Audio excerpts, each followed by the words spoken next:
கொரிந்தியர் 16ஆம் அதிகாரம் 10ஆம் வசனத்தை வாசித்தால், அப்போஸ்தலனாகிய பவுல் தீமோத்தேயுவை பற்றி சொல்லும் பொழுது, என்னை போல அவனும் கர்த்தருடைய கிரியை நடப்பிக்கிறானே என்று தீமோத்தேயுவை பற்றி பவுல் அப்போஸ்தலன் சொல்கிறார்.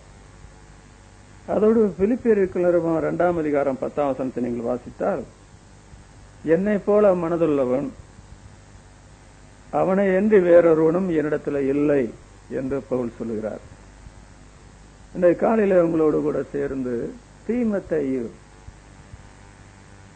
அவரை பற்றித்தான் உங்களோடு பேச போகிறேன். விசுவாசியுடைய குணசுபாவ பாடங்கள் என்ற தலைப்பில் தீமோத்தேயு பேசலாம் என்று கர்த்தருக்குள்ளே விரும்புகிறேன்.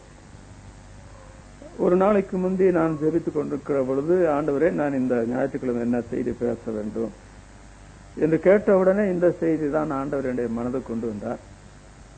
கொண்டு வந்த பிற்பாடு வேற செய்தி நான் பேசட்டுமான்னு கேட்டா, அப்போ கொண்டு வந்த செய்தி ஆண்டவருடைய இல்லை என்ற பொருள் வரும் இல்லையா?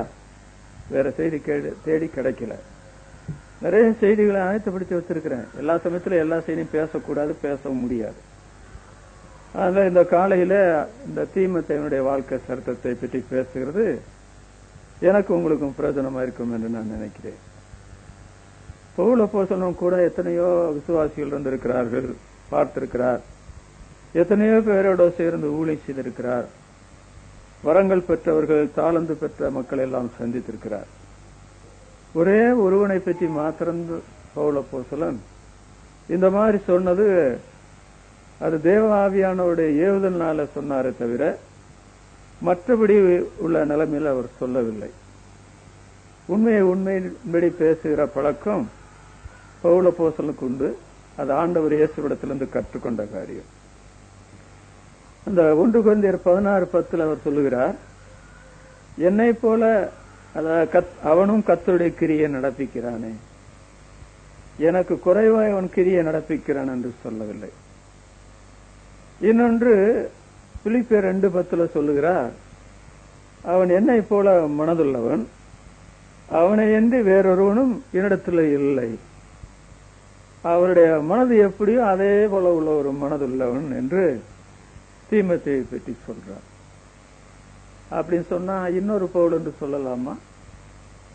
தீமோத்தேயு இடத்துல போய் நீ இன்னொரு பவுல் என்று நாங்க உன்ன சொன்னா நீ ஏற்றுக்கொள்வாயா என்று கேட்டால், அது எப்படி நான் ஏற்றுக்கொள்ள முடியும்? அப்படி ஏற்றுக்கொள்ள மாட்டேன்னு சொல்லுவார். இன்னொரு காரியம் சொன்னா அவர் ஏற்றுக்கொள்வார் நினைக்கிறேன். வேணுமானா என்ன சின்ன பவுல் என்று சொல்லுங்க, அதை வேணும்னா நான் ஒத்துக்கொள்றேன். மற்றபடி பவுலுக்கு சமமானவன் என்று நான் ஒரு நாள் எண்ண மாட்டேன் என்று அவர் சொல்லுவார். ஆனால் பவுல் அப்படி சொன்னாலும் தான் சொன்னது தவறு என்று அவர் ஒரு நாளும் அவர் வாபஸ் வாங்க மாட்டார். அவன் என்னை போல கர்த்தருடைய கிரியை அவனும் நடப்பிக்கிறானே, என்னை போல மனதுள்ளவன்.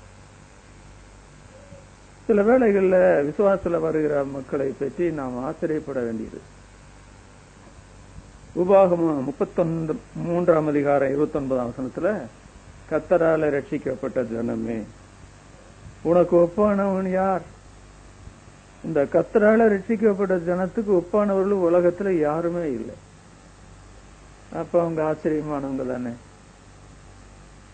அதிலும் சில விசுவாசிகள் ரொம்ப ஆச்சரியப்படத்தக்கவர்களாக மாறி போகிறார்கள். அதற்கு என்ன காரணம் என்றால், சொல்லப்பட்ட சத்தியத்தை தங்கள் வாழ்க்கையில் அபியாசிக்கிறதுல தீவிரமா இருந்திருக்கிறார்கள்.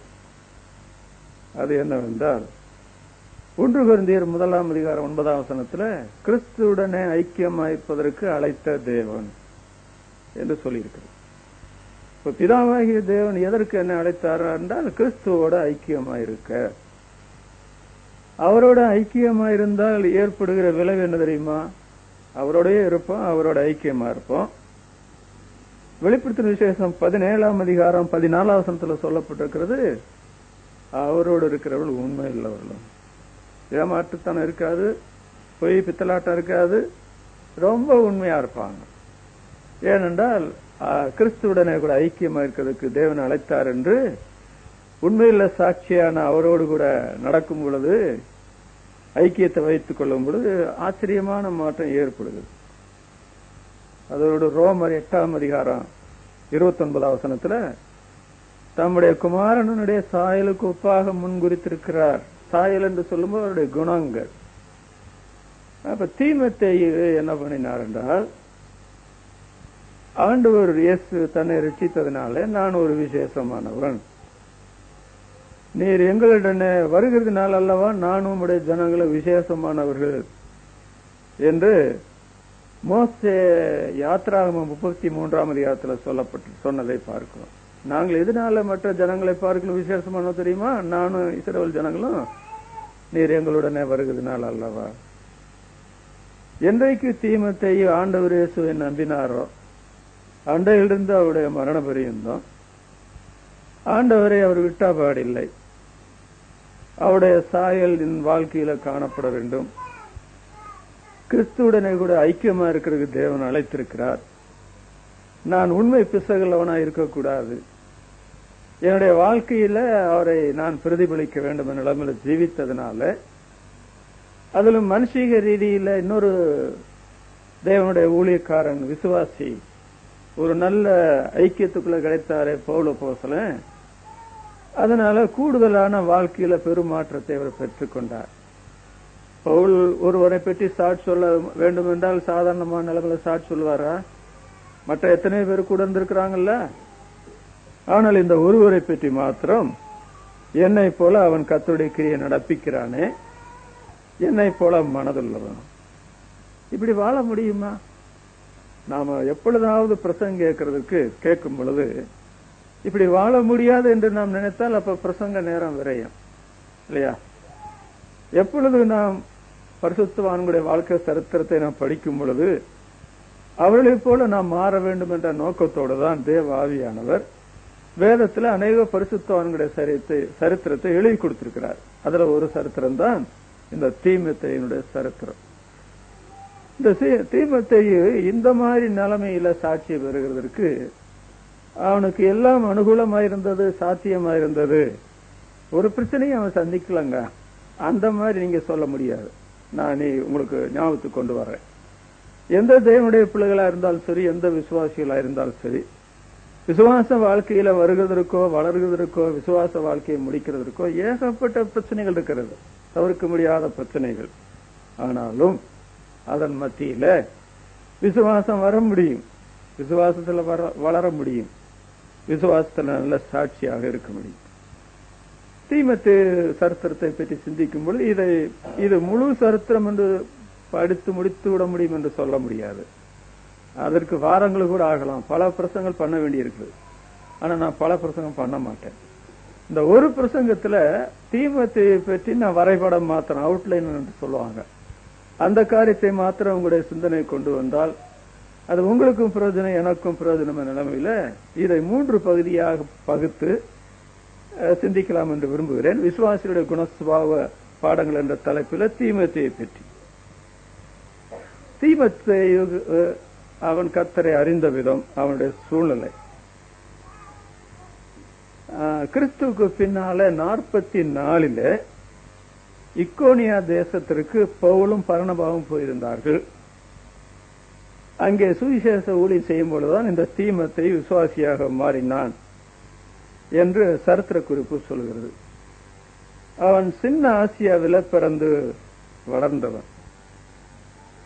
அவனுடைய இளம் வயதிலேயே தகப்பனார் இறந்து போனார். பாட்டி இருந்தாங்க, அப்புறம் அம்மா இருந்தாங்க. சொல்ல போனால் ஒரு எளிய குடும்பம் என்று நாம் சொல்ல வேண்டும். அந்த ஊழியக்காரர்கள் அங்கே போகவில்லை என்றால் இவர் விசுவாசியா இருந்திருப்பாரா? விசுவாசியா இருந்திருப்பார். ஆனால் ஆண்டவருடைய சித்தம் என்னவென்றால் அங்க 2 ஊழியக்காரர்களை அனுப்பி இவரை தம்முடைய அன்புக்குள்ள கொண்டு வர அவர் விரும்பினார். ஒருவேளை இவங்க பர்னபா பவுல் போன பொழுது அந்த இக்கோனியாவில் இந்த தீமோத்தேயு விசுவாசியான போது இவங்க பெரிய நிலைமையில நினைச்சிருக்க முடியாது. இந்த தீமோத்தேயு எதிர்காலத்துல ரொம்ப பிரயோஜனம் உள்ள ஒருவனாக மாறுவான். ஒருவேளை பவுல் மூலமாக ஆதாயப்படுத்தப்பட்ட இந்த தீமோத்தேயு என்னை போல மனதுள்ளவன் ஆவான், என்னை போல கர்த்தரே கிரியை நடப்பிப்பான் என்று எண்ண முடியாது. ஏனென்றால் ரட்சிக்கப்படுறவங்க மறுபடியும் பிறந்த குழந்தைகள் என்று பைபிள்ல சொல்லப்பட்டிருக்கிறது. ஒரு குழந்தை இடத்துல பெரிய காரியத்தை நம்ம எதிர்பார்க்க முடியாது. ஆனாலும் அவங்க ஆதாயப்படுத்தினதுனால ஏற்பட்ட ஆசீர்வாதத்தை பிற்பாடு ஓரளவுக்கு விவரமாக நாம் அறிந்து கொள்ளலாம்.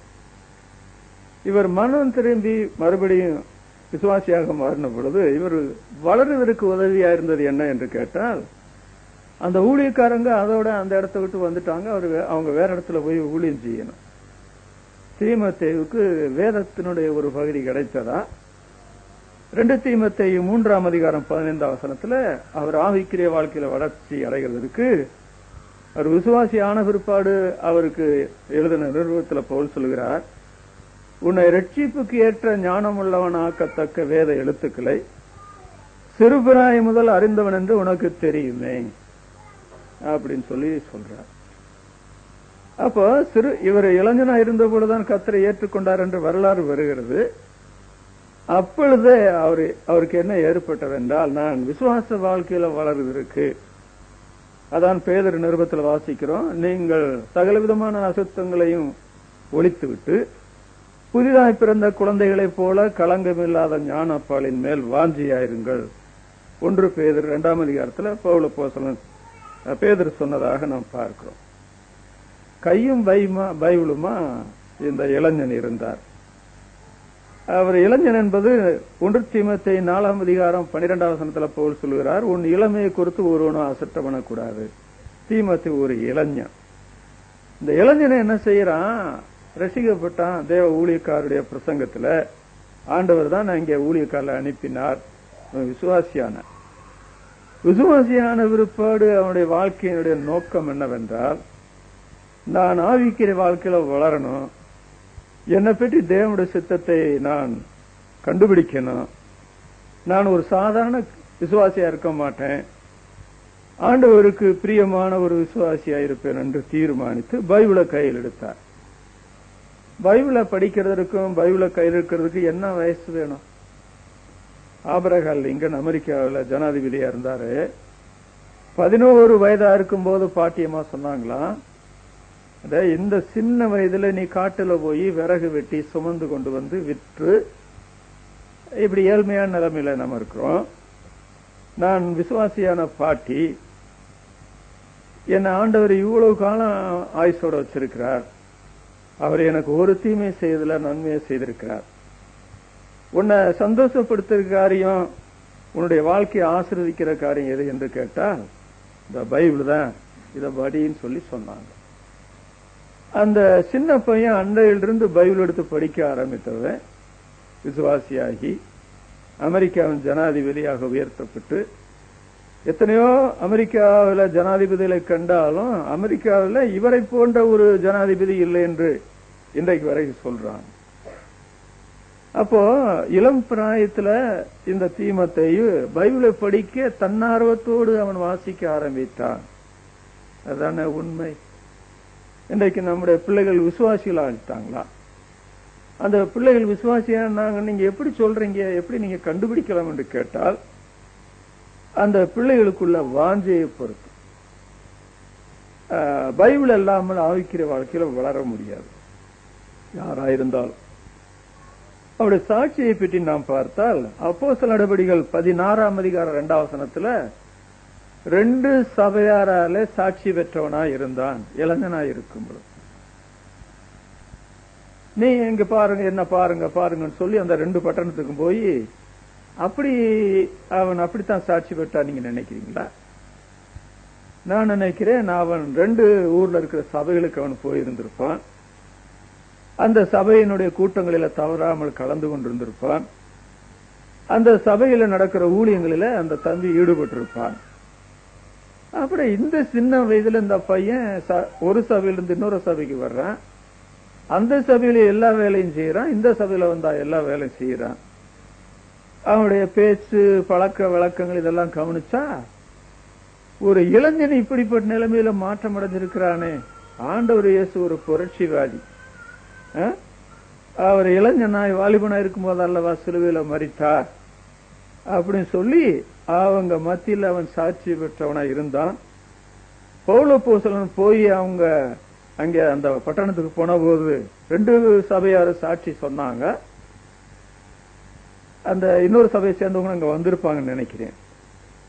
அப்ப இப்படிப்பட்ட ஒருவன் தன்னுடைய ஊழியத்துக்கு அவசியம் என்று சொல்லி கூப்பிட்ட போது அந்த தீமத்தை என்ன பண்ணிருக்கணும், என்னங்க நான் விசுவாசி ஆயிட்டேன், இப்ப பைபிளை படிச்சு நான் வளர்ந்துட்டேன், நான் 2 ஊர்ல சாட்சி பெற்றவனா இருக்கிறேன், எங்க பாட்டி இருக்கிறாங்க, எங்க அம்மா இருக்கிறாங்க, எங்க அப்பா வேற இல்ல, இந்த சூழ்நிலையில என்ன கூப்பிட்டீங்கன்னா நான் ஊழியத்துக்கு போனா என் பாட்டி கதை என்ன ஆகுறது, என்னுடைய தாயாருடைய நிலைமை என்ன ஆகுறது, இந்த மாதிரி ஏதாவது பேசினான் என்று அங்கு எழுதப்படவில்லை.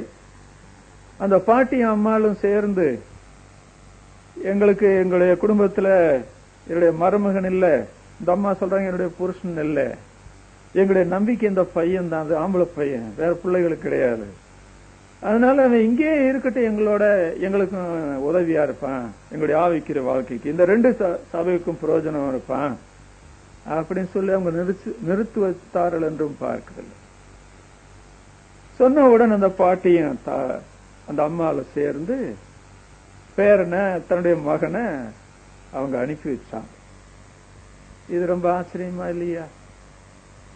நம்முடைய இந்தியாவில் ஒரு காலத்துல சுதந்திரம் வாங்குறதுக்கு தாய்மார்கள் என்ன பண்ணாங்களாம், தங்களுடைய ஒரே குமாரனை கூட ஆயுதம் தரிப்பித்து யுத்தத்துக்கு போடான்னு சொல்லி அனுப்புனாங்களாம். ஏன்? தாய் நாட்டை காப்பாத்துறதுக்கு நம்முடைய ஒரே மகன் உயிர் கொடுத்தா கூட பரவாயில்ல அப்படி சொல்லி தியாகம் செய்த தியாகிகளான பெற்றார் தாயார்கள் உண்டு என்று சரித்திரத்தில் சொல்றார். நமக்கு ஒரு ராஜ்யம் உண்டு, பரலோக ராஜ்யம், அது பூலோகத்தில் கட்டப்பட வேண்டும். அதற்கு நம்முடைய பிள்ளைகள் தேவை. இந்த தீமத்தை அதுல வந்தானே, இதற்கு ஊழியக்காரர்கள் உதவியா இருந்தால் என்று சரிதான். 2 தீமத்தை 1 அதிகாரம் 5வது வசனத்தில் வாசிக்கிறோம்.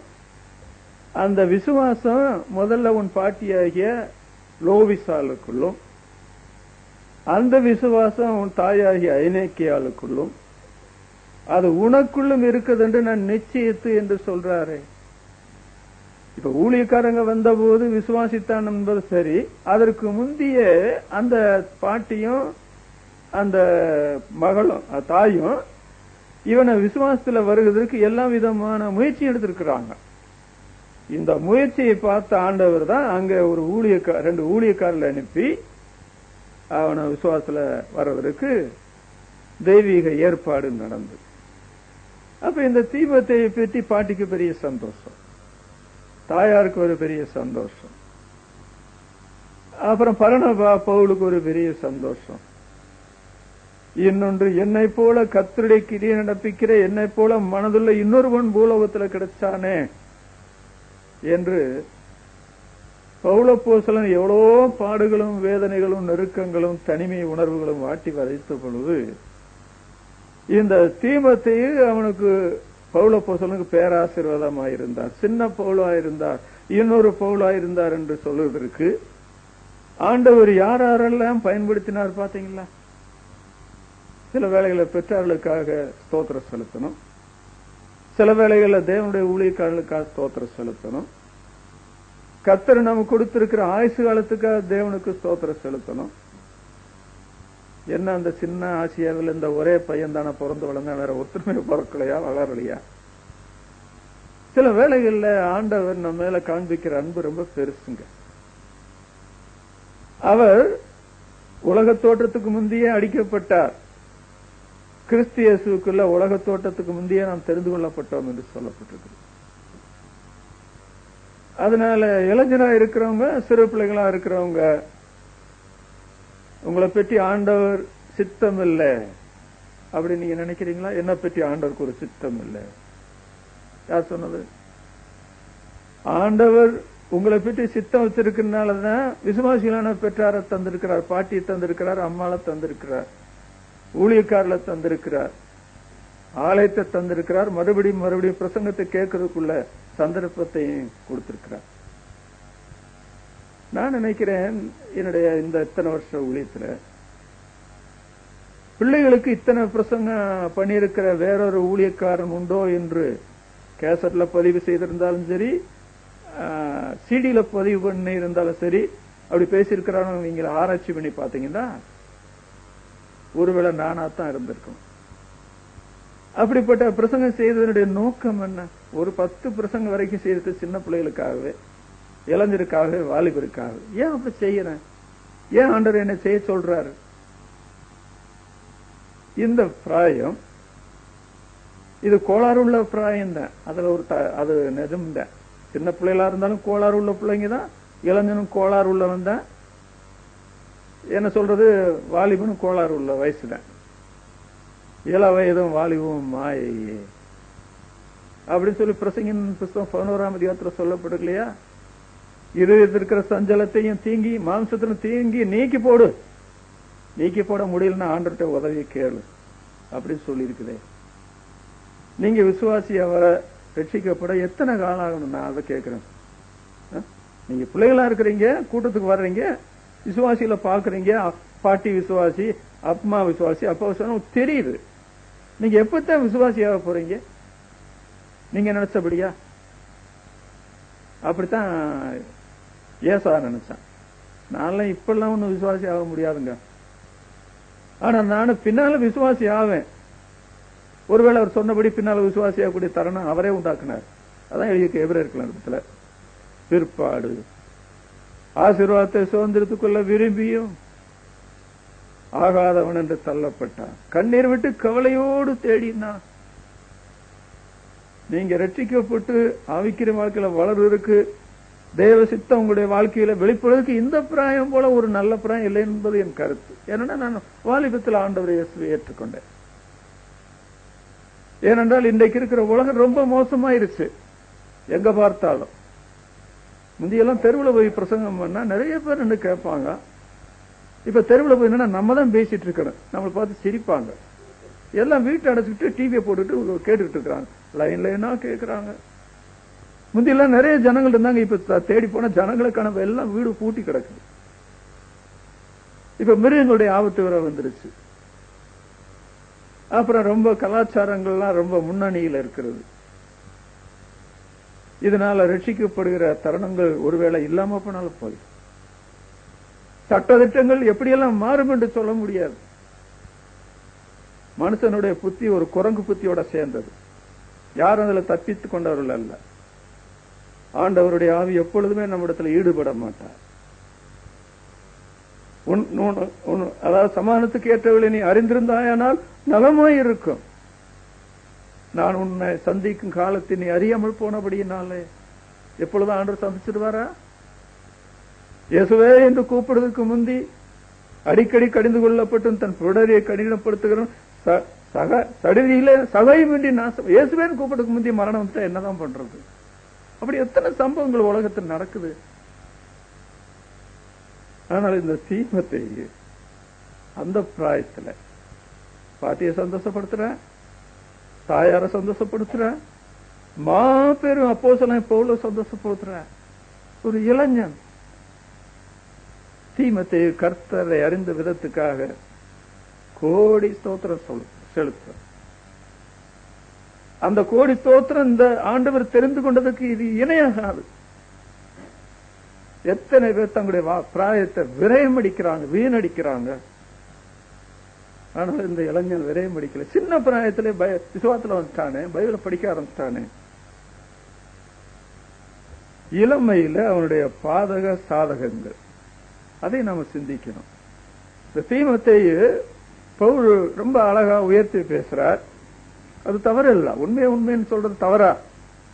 என்னை போல மனதுள்ளவன், என்னை போல கர்த்தருடைய கிரியை நடப்பிக்கிறானே.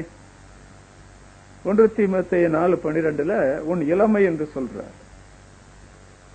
இந்த இளமையில யாருக்கும் ஒரு பயம் இருக்கும். 1 கொரிந்தியர் 16:10 நீங்கள் வாசித்தால், அவனு வந்தால் பயம் இல்லாமல் இருக்க பாருங்கள் என்று சொல்றார் பவுல் அப்போஸ்தலன். இந்த கொரிந்து சபையில நிறைய மெம்பர்கள், அதுல சாதாரணப்பட்ட ஆட்களும் இருக்கிறாங்க, வல்லவர் இருக்கிறாங்க, ஞானிகள் கொஞ்சம் இருக்கிறாங்க. சாதாரண எளிய குடும்பத்திலிருந்து வந்த பையன் பயப்படாம இருக்க முடியுமா? பயம் எப்பொழுதுமே நல்லதுங்க. விசுவாச வாழ்க்கையில பயம் ரொம்ப நல்லது.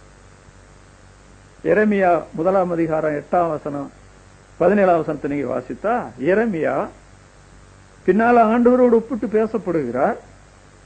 ஆண்டவர் அவரை ஊழியத்துக்கு அழைக்கும் பொழுது சின்ன பையனா இருக்கிறார், பயப்படுறார். நீ பயப்படாதே, அஞ்சாதே, நான் உன்னுடனே இருக்கிறேன் என்று சொல்றேன். இளம் விசுவாசிகள் சில சமயத்துல பயந்த சுபாவம் உடையவங்களா இருப்பாங்க. இந்த தீமோத்தேயு அதற்கு விதிவிலக்கானவன் அல்ல. விசுவாசிகளை பயப்படுத்துவாங்களா? அது ஒரு பெரிய கேள்விதாங்க. தீமோத்தேயு என்ன அவிசுவாசி மத்தியில போய் நிக்கிறாரு? விசுவாசி மத்தியில வரும்போது ஏன் பயப்படணும்? சில சமயத்தில் அப்படித்தாங்க. நாம உலக மக்களுக்கும் பயப்பட வேண்டியது இருக்குது. இந்த விசுவாசிகள் சொல்றவங்களுக்கு பயந்துதான் ஆகணும். பயந்தான் வெளி. இன்னொன்று 1 கொரிந்தியர் 16:11 அவனை ஒருவனை அற்பமா எண்ண வேண்டாம் அப்படின்னு சொல்றான். நல்ல டிப்டேப் பேர் வழியா இருந்தா, ஒருவேளை ஐஸ்வர்யவனா இருந்தா ஜனங்கள் அவர் மதிப்பு கொடுப்பாங்க. அது எழுதியிருக்குல்ல யாக்கோபு நிருபம் 2ஆம் அதிகாரத்துல, ஒரு தரித்திரன் வர்றான், அவனை என் பாதபடியில உட்காருங்கன்னு சொல்றாங்க. ஒரு மினுக்கான வஸ்திரம் போட்டு வரான், கையில மோதிரத்தை போட்டு வர்றான், இங்க வந்து அந்த நல்ல ஆசனத்தில் உட்காருங்கன்னு சொன்னதாக பைபிள் எழுதியிருக்குல்ல. அப்ப இவன் வரும்போது அவனை அற்பமா எண்ணுகிறதுக்கு காரணம் என்னவென்றால், இளைஞனா இருக்கிறான், ஒரு சாதாரண ஒரு குடும்பத்துல, எளிய குடும்பத்துல இருந்து வந்திருக்கிறான். அவன் அற்பமா தானே எண்ணுவாங்க. அற்பமா எண்ணுகிறது என்று சொல்வது அசட்ட பண்றது. 1 சாமுவேல் 17ஆம் அதிகாரம் 42ஆம் வசனத்துல வாசிங்கன்னா, அவன் இளைஞனானபடியினால யாரு தாவீத அந்த கோலியத்தை அசட்ட பண்ணினான் என்று எழுதி. அவன் இளைஞனா இல்லைன்னு அசட்ட பண்ணுவானா? இவனுடைய உயிரை வாங்க போறான்னு அவனுக்கு தெரியாது. இந்த இளைஞன் அந்த பெரியவனுடைய உயிரை வாங்க போறான்னு தெரியாது. ஆனாலும் தோற்றத்தை பார்த்து இவன் இளைஞன் தானே, என்ன மாதிரி வளர்ந்திருக்கிறானா, என்ன மாதிரி எல்லா விதமான போராயத்தை அவன் தரிச்சிருக்கிறானா, இந்த என்னது அடைப்பையில கல்ல போட்டு வரானே, இவனுக்கு ஏதாவது இருக்குதா, என்ன ஜெயிக்க முடியுமா அதை வச்சு அப்படின்னு அவன் அந்த ரீதியில உலக நிலைமையில சிந்திச்சு அவனை அசட்ட பண்ணினான் எழுதி. அசட்ட பண்ணவனுடைய உயிர் என்னாச்சு? கழுத்தை அதாவது ஒன்று கொன்னுட்டு கழுத்தை வெட்டி தாவீது அந்த அவனுடைய கழுத்தை எடுத்துக்கொண்டு தெருவில் நடந்து போறார். என்ன வீரமான காரியம் தெரியுமா? ஒரு இளைஞன். ஆனாலும் அசட்ட பண்ணது உண்மைதானே. அதுபோல இவனை அசட்ட பண்றதுக்கு நியாயம் உண்டு, இவனை பயப்படுத்துறதுக்கு நியாயம் உண்டு. சில வேளைகள்ல எல்லாம் விசுவாசிகள் கர்த்தருடைய சபை தேடி வரும்போது, சபையார் இடத்துல நீங்க நல்ல காரியம் எதிர்பார்க்க நல்லதுங்க, சபையார் நல்லவங்க. ஆனா அந்த சபையாற்ற சில பொல்லாத குணங்களும் இருக்கு, அதை நீங்க மறந்துடாதீங்க. அது உங்க விசுவாச வாழ்க்கைக்கு இடல இருக்கும்னு நான் சொல்ல மாட்டேன். அவங்கள பார்த்தா சில சமயத்தில் உங்களுக்கு பயம் பிடிச்சாலும் பிடிக்கும். அவங்களுடைய கல்வி அறிவு, அவங்களுடைய தோற்றம், அவங்களுடைய உத்தியோகம். இப்ப நம்ம எல்லாம் சின்ன சபைகளுக்கும் தெரியல, நீங்க பெரிய சபைக்கு போய் பாருங்க. நான் நிறைய சபைகளுக்கு போகும்போது பார்த்தா நம்ம எல்லாம் கொஞ்சம் பயப்படத்தான் செய்யும். நம்மள அவங்க பார்த்த உடனே இவர பிரசங்கம் பண்ண போறாரு, ஆளை பார்த்தா தடுக்கி விட்டா கீழே விழுந்தா எந்திரிக்க மாட்டாரு போல, இவர் என்ன பிரசங்கம் பண்ண போறாரு அப்படின்னு தோற்றத்தை வச்சு தீர்மானிக்கிறவங்க இருக்கத்தான் செய்யறாங்க. இது தவிர்க்கப்பட முடியாத ஒன்று. தீமோத்தேயுவுக்கு அது பாதகமாத்தான் இருந்தது. அதோடு 1 தீமோத்தேயு 5ஆம் அதிகாரம் 23ஆம் வசனத்தை வாசிங்கன்னா, அந்த ஒரு விசுவாசத்துல வந்துட்டார், 2 சபையாரால சாட்சி பெறார். பவுல் அப்போஸ்தலன் தன்னுடைய உடன் ஊழியரா சாகுற வரைக்கும் என்னோட கூட்டிட்டும் போறார். ஆனால் அவருடைய சரீரத்தை பார்த்தால், இது என்னத்துக்காக இந்த சரீரம்? 5:23 உன் வயிற்றிற்காகவும் அடிக்கடி நேரிடுகிற உன் பலவீனங்களுக்காகவும். ஒரு வயிறு என்ன சால வயிறா அல்லது என்ன தொந்தி வயிறா? நான் நினைக்கிறேன் இவர் தொந்தி வயிறு இருக்கிறதுக்கு நியாயம் கிடையாது. அது நல்லா திங்கிறவங்களுக்கு தான் வயிறு தொந்தி வரும். பாவம், இவர் எளிய குடும்பத்தை சேர்ந்தவர், இவருக்கு எப்படி தொந்தி வயிறு சப்ப வயிறா இருக்குமா? அந்த சப்ப வயிறு பரவாயில்ல, தொந்தி வயிறு சில சமயத்தில் அந்த தோற்றத்துக்கு ஏற்றபடி இருந்தா அதுலயும் தகராறு கிடையாது. ஆனா வயிறுல என்ன தகராறு தெரியலங்க. உன் வயிற்றிற்காகவும் அடிக்கடி நேரிடுகிற பலவீனங்களுக்காகவும். ஒரு முறை பலவீனம் ஏற்பட்டா போதாதான்? இது கிறிஸ்தவ வாழ்க்கையா? நான் ஏசாமிய நம்பிட்டேன், பாவத்திலிருந்து விடுதலை அடைந்து ஏசனார் நம்பிட்டேன், எனக்குள்ள எல்லாத்தையும் கூட விட்டுட்டு நான் ஊழியத்துக்கு வந்துட்டேன். இப்ப என் வயிறு ஏன் தொந்தரவு செய்யணும், எனக்கு எதுக்கு அடிக்கடி பலவீனங்கள் நேரிடணும், இப்படி கேள்வி கேட்டார்னு பைபிள்ல கிடையாதுங்க. வேதத்தை சில வேளைகளை நாம் சரியா புரிந்து கொள்றதில்லை. விசுவாசம் மக்கள் கிறிஸ்தவ வாழ்க்கை ஒரு சொகுசான வாழ்க்கை, பாடு பிரச்சனை இல்லை. யார் சொன்னது?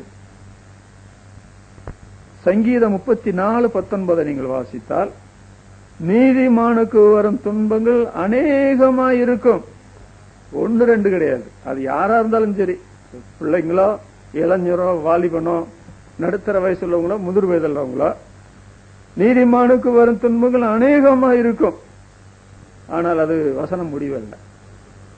அவைகளில் சிலவற்றில் நின்றல்ல, எல்லாவற்றிலும் நின்று அவளை விடுவிப்பார். அப்ப துன்பம் இல்லாத வாழ்க்கையை பற்றி பைபிள் சொல்லல இல்ல. அப்போஸ்தலர் நடபடிகள் 14ஆம் அதிகாரம் 22ஆம் வசனம் என்று நினைக்கிறேன். அதுலயும் கூட நாம் விசுவாசி யாருக்கு முந்தைய அந்த பிரச்சனை இருக்கலாம், அல்லது விசுவாசி ஆன பிற்பாடு இந்த பிரச்சனை வரலாம். இது நீங்க விசுவாசத்துல வர்றதுக்கோ விசுவாசத்தில் நிலைச்சிருக்கிறதுக்கோ வளர்றதுக்கோ உபயோகப்படுறதுக்கோ தடை கிடையாது. அதனால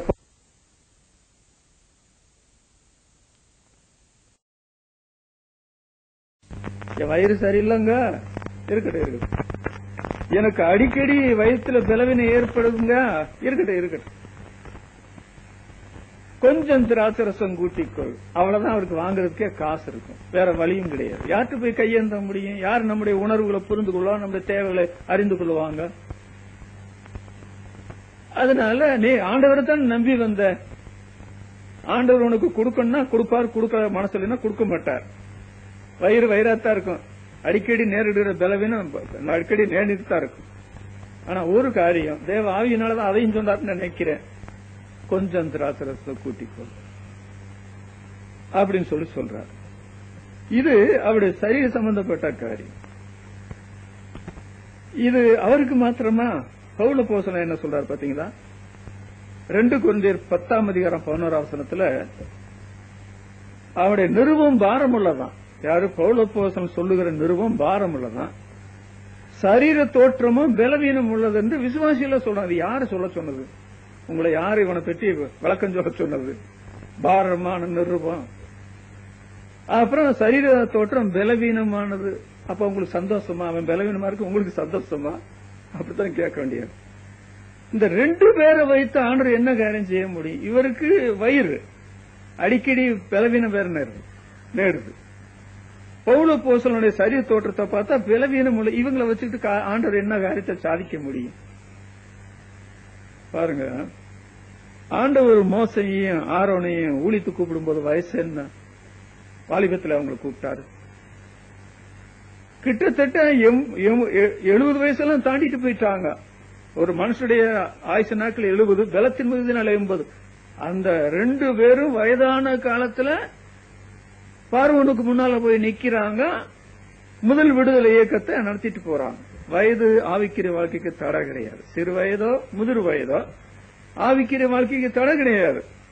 நம்முடைய சரீரத்தில் ஏற்படுகிற வியாதிகளோ பலவீனங்களோ விசுவாசத்திற்கோ வளர்வதற்கோ ஆண்டவரால் பிரயோஜனப்படுத்துவதற்கோ எந்த விதமான தடையும் கிடையாது. அது இருக்கட்டும், நல்லது.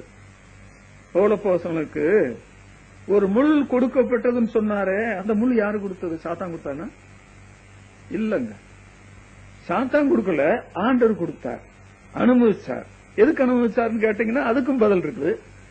நான் என்னையே உயர்த்தாதபடிக்கு. நீங்க பெரிய நிலைமையில உயர்த்தினாலும் சரி, சின்ன நிலைமையில உயர்த்தினாலும் சரி, ஊசி திருடினாலும் திருடன் தான், வீட்டை உடைச்சு உள்ள போய் பொருள் எடுத்துருப்பாலும் திருடன் தான். இதே போலதான் சின்ன நிலைமையில பெருமை இருந்தாலும் சரி, பெரிய நிலைமையில பெருமை இருந்தாலும் சரி, அதை உடைக்கிறதுக்கு, அதை இல்லாமல் ஆக்குறதுக்கு, நம்ம பிரயோஜனப்படுத்துறதுக்கு, பலவீனத்தில் நாம சந்தோஷமா இருக்கிறதுக்கு ஆண்டவர் என்ன பண்றார்? அனுமதிச்சுறார். ஆண்டவரே, நான் எவ்வளவுலாம் தியாகம் பண்ணி ஊழியத்துக்கு பாடலாம் சகிக்கிறேன், நானே ஆரோக்கியம் இல்லாத இருந்தா நான் எப்படி ஜனங்கள் மத்தியில் போய் உற்சாகமா பேச முடியும்? அதனால நீர் எனக்கு ஆரோக்கியம் கொடுத்தாகணும் அப்படின்னு சொல்லி பவுல் சொன்னார் கிடையாதுங்க. ஆண்டவர் அந்தந்த சமயத்திற்கு தேவையான சகாயங்களை செய்வார். அப்பொழுது நமக்கு ஆதாரம் வேணும். நம்மளால பசி தாங்கல, தாகத்தினால நாவு மேல்வாட ஒட்டி கொள்ளும் பொழுது நான் உனக்கு செவி கொடுத்து, இந்த வியாதி என்னால தாங்க முடியல, இது தீராவியாதின்னு எல்லாரும் சொல்லிட்டு போறாங்க. ஆனால் தாவீதுக்கு அந்த வியாதியை தீர்த்து வைக்கலையா? அதனால பிரச்சனைகள் மத்தியில நீங்க ஆண்டவருக்காக வாழ்ந்தால் போதும். பிரச்சனை இல்லாதபடி வாழ்கிறது லகுவுங்க. அதுக்கு ஒரு மதிப்பு கிடைக்கும் நம்ம சொல்ல முடியாது. ஆனால் பிரச்சனைகள் மத்தியில நீங்க விசுவாசத்துல வந்துருங்க, விசுவாசத்துல வளருங்க, விசுவாசத்துல பயன்படுங்க. அது ஆண்டவருக்கே மகிமை உண்டாக்கும். நம்மளால அது நடக்கல. அப்போஸ்தலர் 16:2-3 சாதகமான காரியம் என்ன தெரியுமா? அந்த 2 சபையார் இவரை பற்றி நல்ல சாட்சி சொல்றாங்க. இன்னொன்று, பவுல் அப்போஸ்தலன் இந்த வாலிபனை அழைச்சிட்டு போறதுல சந்தேகம் ஒன்னும் வரல. நீங்க இந்த அப்போஸ்தலர் நடவடிக்கைகள் 13ஆம் அதிகாரத்தில் நீங்க வாசித்தீங்களா? 13ஆம் அதிகாரம் 15ஆம் அதிகாரம் எல்லாம் வாசிக்கும் போது ஒரு சம்பவம் நடந்தது. பர்னபா பவுல் தேவ ஆவியானவர் நீங்க இந்த சபையிலிருந்து செய்த ஊழியம் போதும் வேற இடத்துல போய் ஊழியம் செய்யுங்கன்னு சொல்லி அவங்களை அனுப்புறார். சபையார் அதை கண்டு அவங்களும் சேர்ந்து ஜெபம் பண்ணி அனுப்புறாங்க. இவங்க சும்மா இருக்க வேண்டாமா? இந்த யோவான் மார்க் என்ற ஒருத்தனையும் ஏன் கூட்டிட்டு போனாங்க? யார் சொன்னது? அவனை கூட்டிட்டு போகணும்னு ஆண்டவருடைய ஆவி சொன்னாரா? அதுல என்ன தப்பு இருக்குது அவனை கூட்டிட்டு போறதுன்னு சொல்லி அவனையும் சேர்த்து கூட்டிட்டு போனான். நடந்தது என்ன தெரியுமா? அங்க ஏற்பட்ட பிரச்சனையை பார்த்த உடனே நான் போறேன்னு சொன்னான் யோவான் மார்க்கு. அப்ப நாங்க 2 பேர் இருக்கிறோமே, நாங்க விசுவாசத்துக்காக ஊழியத்துக்காக பாடுபடும் போது நீ எங்களுக்கு பணிவிட செய்யறதுக்கு தானே வந்த, அதனால நீ பணிவிட செய்யணும் பொழுது அவன் சொல்லபடி கேட்காம திருப்பி போயிட்டான் எருசலேம். அப்புறம் சகோதரரை போய் சந்திக்கலாம் அப்படின்ற ஒரு சூழ்நிலை வந்தது. அப்ப பர்னபா என்ன சொன்னா தெரியுமா? அவன் போனாலும் சரி அவனை கூட்டிட்டு போகணும், அவன் என்னுடைய சொந்தக்காரன், எனத்தான். இதனால கடும் கோபம் உண்டது. பவுல் என்ன சொன்னாருன்னா, அவனை இப்ப கூட்டிட்டு போக வேண்டாம், பின்னால கூட்டிட்டு போகலாம், இப்பத்தானே பின்வாங்கி போயிருக்கான், அதனால சரி ஆகட்டும், காலம் வரும்போது அவனை கூட்டிட்டு போகலாம் தான் அவர் மனசுல வச்சுட்டு பேசினார். ஆனா பர்னபா ஒத்துக்கிற முடியாது. 2 பேருக்கும் கடும் கோபம், பிரிஞ்சு போனாங்க. பர்னபா என்ன பண்ணாரு? இந்த மார்க்க கூட்டிட்டு போனார் தான் இருக்கு. ஆனால் பவுல் சீலாவை கூட்டிட்டு போனார். இந்த சூழ்நிலை எல்லாம் எனக்கு நல்லா தெரியும். யாருக்கு? தீமோத்தேயுவுக்கு இந்த சூழ்நிலை எல்லாம் நல்லா தெரியும். இப்படிப்பட்ட பிரச்சனை மத்தியில ஒருத்தன் அந்த இடத்துக்கே திரும்பி போயிட்டானே, நான் அப்படி போக வேண்டிய சூழல் இருக்குமான அப்படியும் கவலைப்படல. இன்னொன்று, பவுல் அப்போஸ்தலன் இவனும் அந்த மாதிரி போயிட்டா என்ன பண்றது சொல்லி பவுல் இவனை பற்றி பயப்படவும் இல்லை. பாம்பின் கால் பாம்பறியும் சொல்லுவாங்க. ஒரு ஆவிக்குரிய மனுஷன் இன்னொரு ஆவிக்குரிய மனுஷனுடைய நிலைமையை கண்டுபிடிக்க முடியாதா? ஆவிக்குரியன் எல்லாவற்றையும் நிதானிக்கிறான் என்று சொல்லப்பட்டிருக்கிறதே. இவனுடைய பாதகமான சூழ்நிலை ரொம்ப. அதே சமயத்தில் சாதகமான சூழ்நிலை என்னவென்றால், அந்த 2 சபையார சாட்சி சொல்றாங்க, எங்களுடைய பாட்டி, எங்களுடைய அம்மா எனக்கு ஒன்னும் தடை சொல்லல. நான் ஆண்டவருடைய காரியத்தில் ஈடுபடும் போது என்னுடைய பாட்டி, என்னுடைய தாயார் காரியத்தை ஆண்டவர் பாத்துக்கிற மாட்டாரா? சிலுவையில பயங்கரமான பாடு செய்யும் பொழுது அதோ உன் தாய் என்று சொல்லி தன்னுடைய தாயாரை யோவான் அப்போஸ்தலனுடைய பராமரிப்பு ஒப்பு கொடுத்த தெய்வம் அல்லவா? அதனால நான் என் பாட்டியும் என்னுடைய தாயாரையும் பார்த்துட்டு இருந்தா என்னுடைய விசுவாசம் என்ன ஆகுறது, என்னுடைய வளர்ச்சி என்ன ஆகுறது, என்னுடைய ஊழியத்தில் என்னை பற்றி தேவ சித்தம் என்ன ஆகுதுன்னு சொல்லிட்டு கடமை உணர்வற்றவன அவங்க அப்படி போயிட்டு போறாங்கன்ட்டு வரல. அதுக்கு பின்னாலே அவர்களுக்கு பாரம் இருந்திருக்க முடியும். இவன் செய்ய முடியாத காரியத்தை பாட்டிக்கும் தாய்க்கும் ஆண்டவர் செஞ்சிருப்பார். ஆனால் இந்த வாலிபன் என்ன பண்ணா, அங்க போனான் என்று பார்க்க. தீமோத்தேயு கர்த்தரை அறிந்த விதம், இளமையில அவனுக்கு பாதக சாதகங்கள். இளமையில தான் நீங்க துன்பப்படணும், துயரப்படணும், நல்லது. அது எதிர்காலத்துக்கு உனக்கு பிரயோஜனத்தை உண்டாக்கும். தீமோத்தேயு அவனுடைய ஊழியங்கள் அபாரமான ஊழியம் செய்தாங்க. ஒரு இளைஞன். பவுல் இந்த தீமோத்தேயுக்கு எழுதும் பொழுது இளைஞன் என்று தானே எழுதுறாரு. அவர் அப்ப முதிர் வயதுள்ளவரா இருக்கிறார், இவனை இளைஞனா இருக்கிறான்னு சொல்லிதான் எழுதுறாரு. இந்த இளைஞனுக்கு போய் 2 நிருபம் எழுதுறாரு. ஒரு நிருபம் போதல்ல, ஏன் இவனுக்கு கூட இருக்கிறவனுக்கு ஒரு நிருபம் எழுதணுமா? சில சமயத்துல அவன் பிரிந்து போயிருக்கிறான். மற்றபடி பெரும்பாலான சமயங்கள்ல பவுலோட இருந்திருக்கிறான். ரோம சிறைச்சாலையில கூட இவன் இருந்து விடுதலையாக்கப்பட்டான் எழுதப்பட்டிருக்கிறது. இவனுடைய ஊழியம் அபாரமான ஊழியம். சொல்ல போனால் இவன் நினைச்சிருக்க மாட்டான், நான் இப்படிப்பட்ட ஒரு ஊழியம் செய்வேன், கர்த்தர் என்ன இப்படிப்பட்ட ஒரு ஊழியத்துல என்னை தாங்கி நடத்துவார் என்று யோசிச்சிருக்க கூட முடியாது. ஏனென்றால் என்னுடைய எளிய சூழலை மோசையை பாருங்க. ஊழிக்கு கூப்பிடும் பொழுது திக்கு வாயும் மந்த நா உள்ளவன் கொன்னவாய் என்றார். திக்கு வாயும் மந்த நா உள்ளவன். ஏன் மற்ற நல்ல வாய் பேசுறவங்க இருக்கிறாங்கல்ல, ஏன் அவங்களை கூப்பிடல? அப்புறம் எவ்வளவு படித்தவங்க இருக்கிறாங்க எலிசாவின் நாட்கள்ல. 12வது ஏற ஓட்டிட்டு இருக்கிறாரு. ஏர் ஓட்டுறவங்க பேண்ட் ஷர்ட் போட்டுட்டு கூலிங் கிளாஸ் கண்ணாடி போட்டு நான் ஓட்டுவாங்க. நீ பாத்துருக்கீங்க ஏர் ஓட்டுறவங்கள?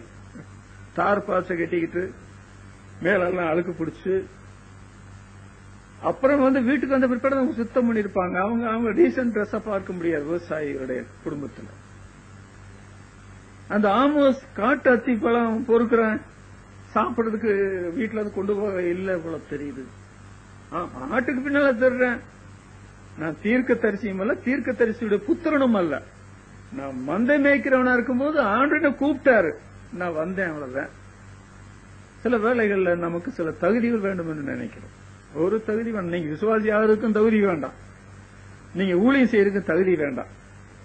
எங்களுடைய தகுதி தேவனால உண்டாகி இருக்கிறது. இதற்கு எவன் தகுதியானவன்? இந்த விசுவாசத்திற்கு எவன் தகுதியானவன்? பாருங்க, சில ஆட்கள் பத்திரிக்கை எழுதுனா பிச்சு உதறுவாங்க. அவங்க எழுதுற பத்திரிக்கை ஆமா நீங்க எழுதலாம், ரைட் தான் சொல்லலாம், பத்திரிக்கை ஞானம். ஆனால் கர்த்தர் இயேசுவை பற்றி பூஜ்யம் ஒன்னும் கிடையாது. பத்திரிக்கையில பெரிய அறிவு பொறுத்த மண்ட மூல பொறுத்தவங்க நம்ம அப்படி பத்திரிகை எழுத முடியாது. இயேசுநாரை பற்றி ஒரு சின்ன காரியம் கூட நம்ப முடியாது. என்ன அர்த்தம்?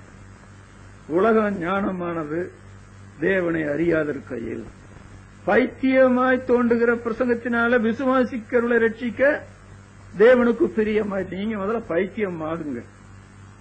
பவுல் என்ன சொல்றாரு பாத்தீங்களா?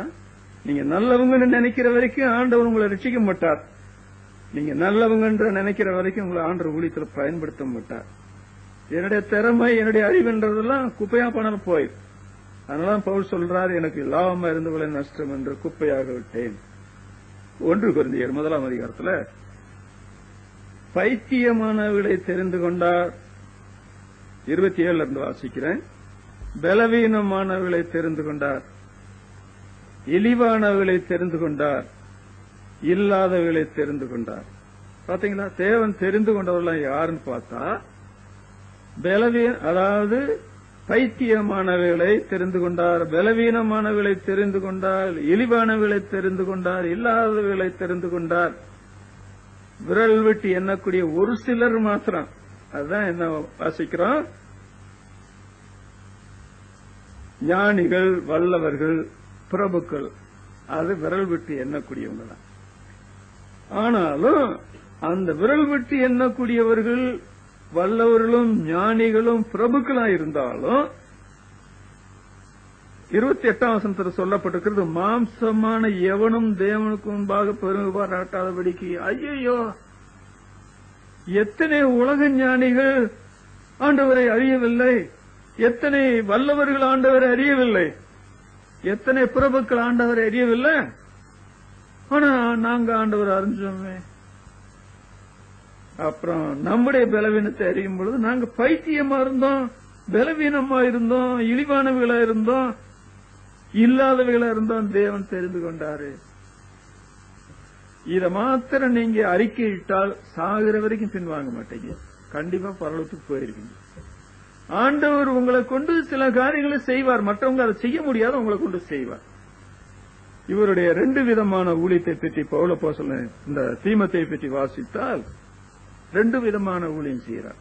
இந்த ஊழியம் இல்லைன்னா அந்த ஊழியம் கிடையாது. இந்த ஊழியத்தை செய்யாதவங்களுக்கு ஆண்டவர் அந்த ஊழியத்தை கொடுக்கவே மாட்டார். அது என்ன தெரியுமா? பிலிப்பியர் 2ஆம் அதிகாரம் 22ஆம் வசனத்துல தகப்பனுக்கு பிள்ளை ஊழியம் செய்கிற விதமாக எனக்கு ஊழியம் செய்தான் என்ற உத்தம குணத்தை நீங்கள் அறிந்திருக்கிறீர்களே. தகப்பனுக்கு பிள்ளை என்ன ஊழியம் செய்வான்? போதக ஊழியமா செய்வான் தகப்பனுக்கு பிள்ளை. அப்பாவுக்கு எடுபடி காரியங்களை பிள்ளை கவனிப்பேன். அதுதான் அவனுடைய கருத்து. இந்த ஊழியத்தை உண்மையா செய்த பொழுது ஆண்டவர் என்ன பண்ணார்? நீ இதுல உண்மையா இருக்க இல்லையா, அதனால நான் என்ன செய்வேன், உனக்கு வேலை உயர்வு தர்றேன், இதை விட மேலான ஒரு ஊழியம் தர்றேன்னு சொல்லி ஆண்டவர் அவனுக்கு இந்த சுவிசேஷ ஊழியத்துல, போதக ஊழியத்துல பவுலுக்கு கொடுத்த அதே பங்கு இந்த இளைஞனான தீமோத்தேயுவை கொடுத்து அவர் பயன்படுத்தினார். இதை நீங்க செய்யறீங்களா? நீங்க விசுவாசின்னு சொன்னா யாத்திராகமம் 33ஆம் அதிகாரம் 11ஆம் வசனத்துல அவனுடைய பணிவிடைக்காரனாகிய வாலிபன் யாரு? அதாவது யோசுவா, மோசேயினுடைய பணிவிடைக்காரனாகிய அந்த வாலிபன், நல்ல உருட்டு கட்ட மாதிரி வாலிபனுங்க, ஆட்ட சட்டமான ஆள்.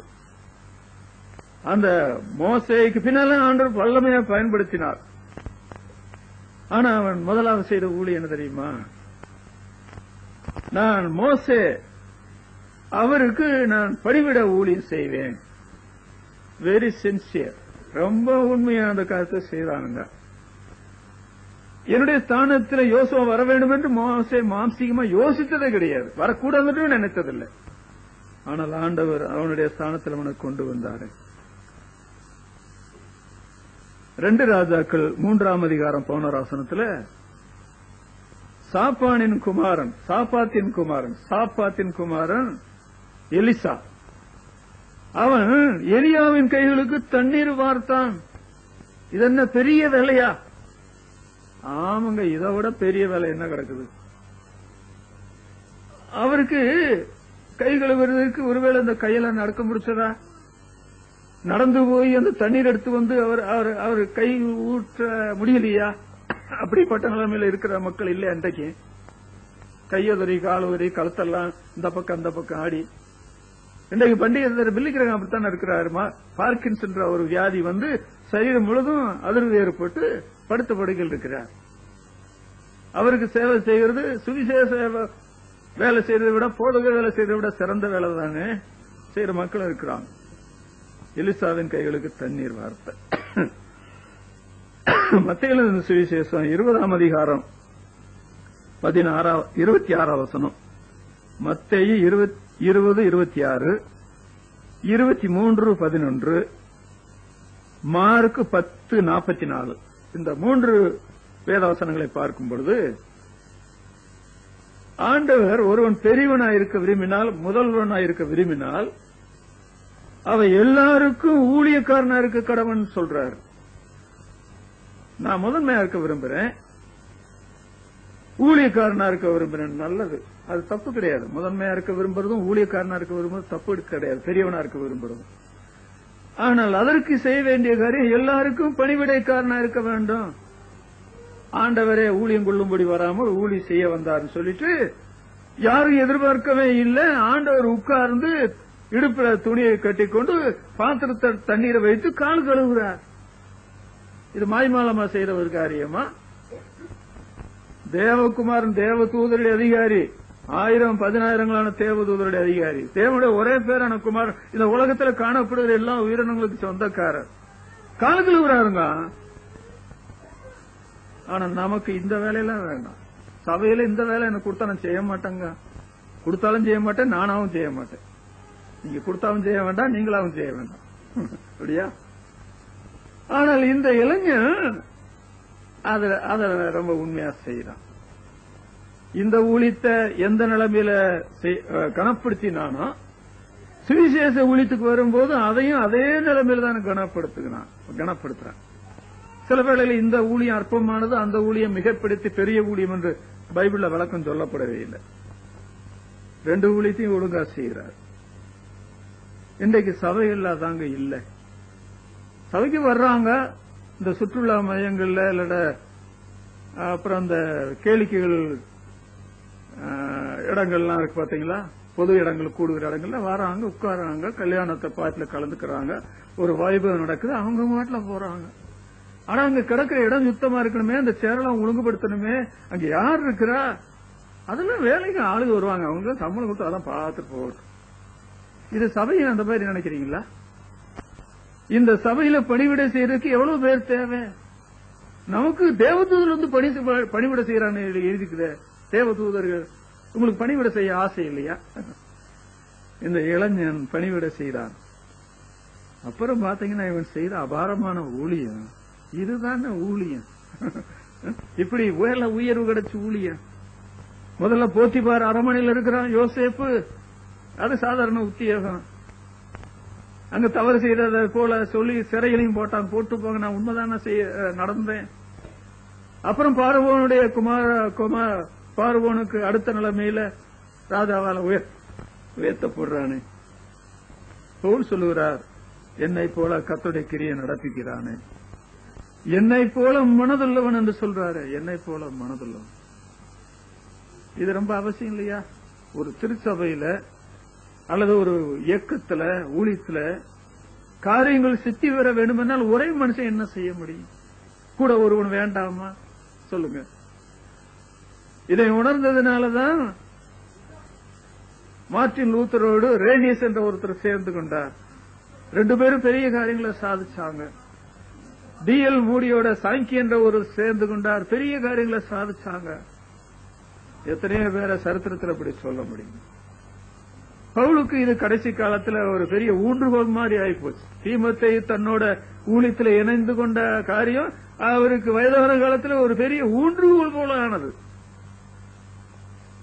இவருடைய சரித்திரம் சொல்றாங்க. தீமத்தை அப்புறம் சபையில மூப்பராயிருந்து ஊழியங்கள் செய்து இரத்த சாட்சியாய் மறுத்தார் என்று சொல்றாங்க. அது நடந்தது. ஆனால் இவருடைய வாழ்க்கையில ஆண்டவர் அவரை ரட்சித்துக் கொண்ட நோக்கம் எப்படி நிறைவேறுச்சு? இவருடைய ஊழியம் அபாரமானது. இந்த இளைஞன் அபாரமான ஊழியம் செய்தான்னு சொன்னே, அது 2 வசனத்தை சேர்த்து சொல்லலாம். 2 கொரிந்தியர் 2ஆம் அதிகாரம் 14 வசனத்தில் வாசிக்கிறோம், எங்களை வெற்றி சிறக்க பண்ணி எல்லா இடங்களிலேயும் எங்களை கொண்டு அவரை அறிகிற அறிவின் வாசனையை வெளிப்படுத்துகிற தேவனுக்கு ஸ்தோத்திரம். தோல்வி என்பதே சரித்திரத்தில் கிடையாது. ஒரு இளைஞன் தோல்வியை சந்திக்கவில்லை. எங்க போனாலும் அவர் அறிகிற அறிவின் வாசனையை வெளிப்படுத்துறாங்க. இந்த இளைஞன் பானையில் இருந்தா தானே அமைப்பில் வரும்.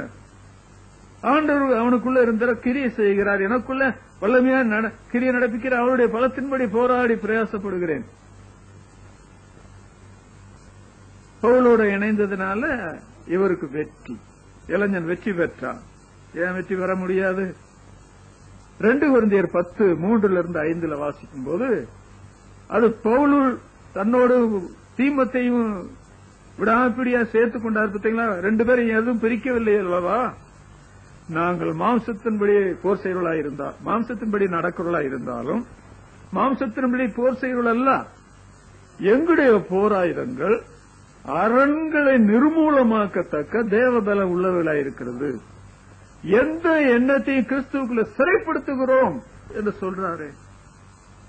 2 பேர் இணைந்தால் பெரிய காரியங்கள் சமுதாயத்தில் நடக்கும்.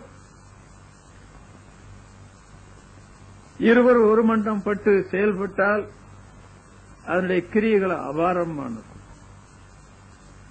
இருவர் ஒரு மனப்பாட்டை பற்றி பைபிளில் சொல்லப்பட்ட காரியத்தை பார்த்தீர்களா? பிரசங்கின் புத்தகத்தில் நான் அதை முந்தி பேசி இருக்கிறேன். ஆனால் இந்த சமயத்தில் அது சொல்லுகிறது பிரயோஜனமா இருக்கும் என்று எண்ணுகிறேன். 4ஆம் அதிகாரத்தில் பார்க்கிறோம், ஒருவன் விழுந்தால் உடனாளி அவனை தூக்கி விடுவான். ஒண்டியாயிருந்து விழுகிறவனுக்கு ஐயோ, அவனை தூக்கிவிட துணை இல்லையே. அதனாலதான் 70 பேரை 2 பேரை ஆண்டவர் அனுப்பினார்.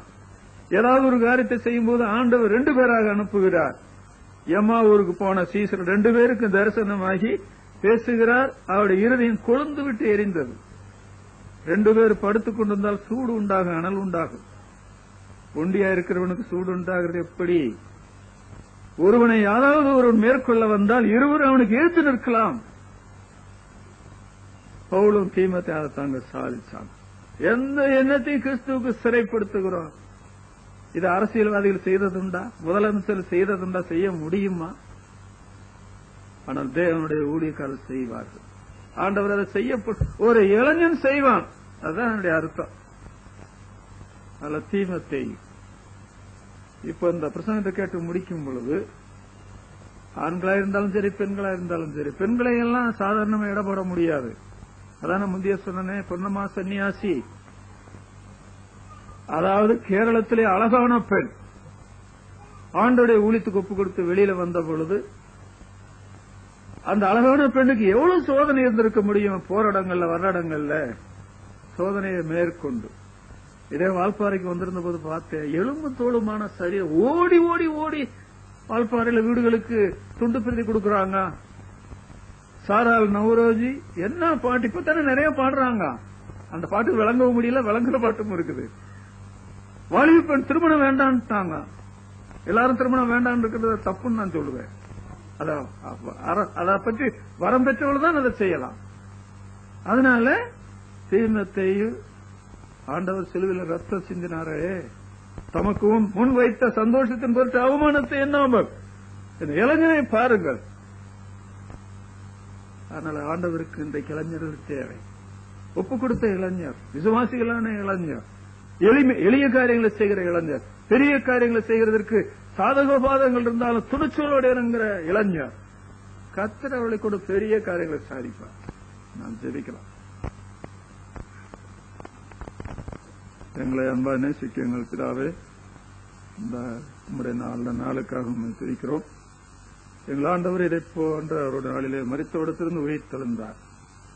இவரோடு ஒப்பிடக்கூடிய தேவன் யாரும் இல்லை. இவர் மகா தேவனும், இவரோடு ஒப்பிடக்கூடிய ஒரு ராஜா கிடையாது. இவர் மகாராஜாவும் என்று சங்கீத புஸ்தகத்தில் சொன்னது எங்கள் ஆண்டுடைய வாழ்க்கையில உண்மை. இவரை தெய்வமாக நாங்கள் ஏற்றுக்கொண்டிருந்தால் ஆண்டவரே, நாங்கள் அவருக்காக அரிய பெரிய காரியங்களை எந்த வயதிலும் சாதிக்க முடியும். தீமத்தை பற்றி கொஞ்ச நேரம் தான் நாங்கள் சிந்தித்துக் கொண்டிருந்தோம். இது எனக்கும் எங்களுக்கும் ஆசீர்வாதம் காணப்பட ஆண்டவரே நீர் அருள் செய். தந்தமுடைய வசனத்துக்கு ஸ்தோத்திர, வசனம் கேட்டமுடைய மக்களை ஆசீர்வித்து அனுப்பும். இந்த நாள் முழுவதும் எங்களை காத்துக்கொள்ளும். ஜெபம் கேட்டுவிட்டு நான் ஸ்தோத்திரம் மீட்பர் நாமத்துல வேண்டுகிறோம் பிதாவே, ஆமென். என் ஆத்மாவே கர்த்தரை ஸ்தோத்திரி, என் முழுவதுமே என்னுடைய பரிசுநாமத்தை ஸ்தோத்திரி. என் ஆத்மாவே கர்த்தரை ஸ்தோத்திரி, அவர் செய்த சகல உபகாரங்களையும் மறவாதே. பிதாவாகிய தேவனுடைய அன்பும் நம்முடைய கர்த்தராகிய இயேசு கிறிஸ்துவின் கிருபையும் பரிசுத்த ஆவியானவருடைய அன்பும் சகாயமும் நம் அனைவரோடும் உலகெங்கிலும் உள்ள மேகிஸ்தா மக்களோடும் என்றென்றைக்கு இருப்பதாக.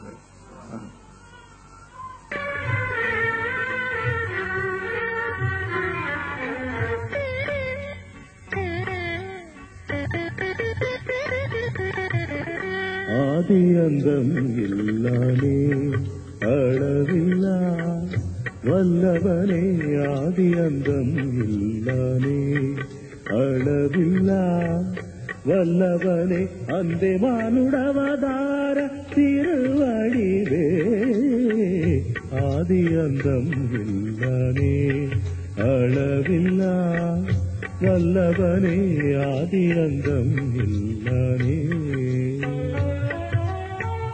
மாது பொருட்டாதே மகனையும் கொட்டிலே, மாது பொருட்டாலே மகனையும் கொட்டிலே, வானத்திலே இருந்து வந்திரோ மன்னவனே, வானத்திலே இருந்து வந்திரோ மன்னவனே, ஆதி அந்தம் இல்லானே அளவில்லா வல்லவனே, ஆதி அந்தம் இல்லானே.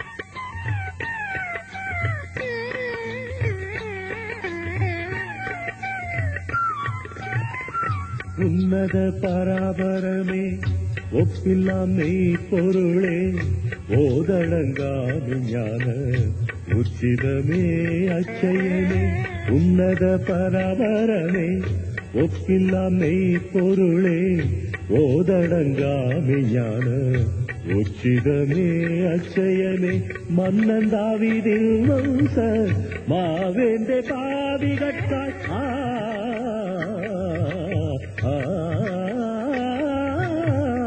மன்னன் தாவீதின் வம்ச மாவேந்தே பாவிகட்காய் மன்னன் தாவீதின் வம்ச மாவேந்தே பாவிகட்காய் மாந்தர் வடிவமாக வந்த திருவுளமே மாந்தர் வடிவமாக வந்த திருவுளமே ஆதி அந்தம் இல்லாமே அளவில்லா வல்லவனே ஆதி அந்தம் இல்லாமே